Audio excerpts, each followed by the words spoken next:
"You'll never be my pride," my father hissed in the federal courtroom. "What right does a useless soldier like you have to take this family's estate? Sign the papers and give the house back before I wipe out what dignity you have left." He leaned over the plaintiff's table, while his lawyers watched me like I was already beaten. I didn't blink. I rose, smoothed my charcoal suit, and slid my sealed file across the judge's bench. 2 minutes later, Judge Elena Morales froze, her pen slipping from her fingers. She stared at my father and said, "Do you know what your daughter is?" After my mother died when I was 9, he turned grief into cruelty. To the outside world, he was a success story. Inside our house, he treated us like assets. My older sister Claire became his favorite ornament, beautiful and obedient. I became the problem. He told relatives I was difficult and made sure no one checked on me. Claire got birthday parties, a red convertible, and credit cards.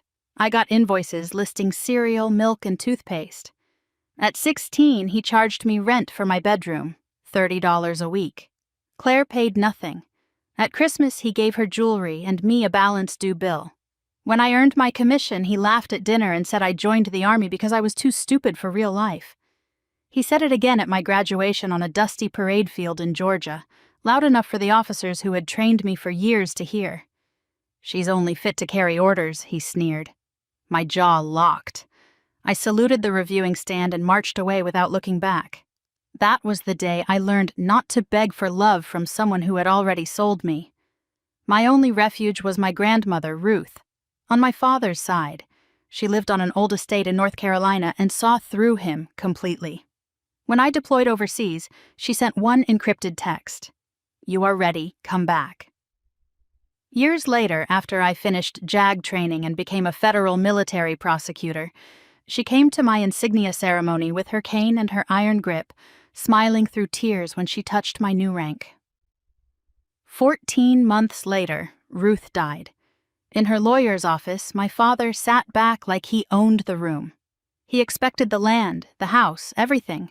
The attorney opened the will and said the entire estate had been left to me. My father's mouth tightened, but he stayed calm long enough to smile. "Your grandmother was confused," he said. "She always liked you more than she should have." He didn't stop there.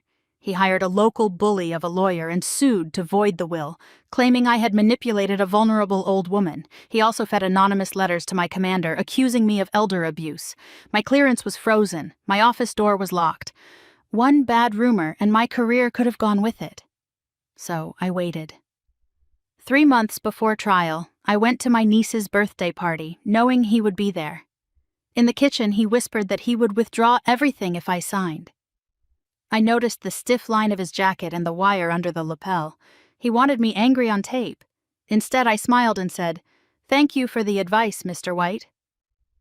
I walked out before he could recover. On the morning of trial, I arrived with a briefcase full of proof. I submitted encrypted contact logs showing years of weekly calls with Ruth, even from combat zones. That destroyed his claim that I had isolated her. Then Judge Morales read Ruth's handwritten letter. Ruth had known he would come for the house. She had prepared for him before she died. My father finally exploded. He shouted that I had forged everything, that I was just a grunt playing soldier. Judge Morales cut him off and asked the question he'll never forget. "Do you know what your daughter is?" Then she said my rank, my office, and the words federal officer into the record. His face collapsed in real time. The hearing ended with his claims dismissed and his own perjury referred to the U.S. Attorney's Office. I drove to the estate that afternoon and walked into Ruth's old shed. It smelled like pine and dirt and thyme. I stood there until the anger left my body. Then I made one final choice. I asked my team to drop the criminal push. Ruth had once written that forgiveness was not for him, but for my peace. So I gave him only this: a permanent restraining order keeping him off her land forever. He never came near me again.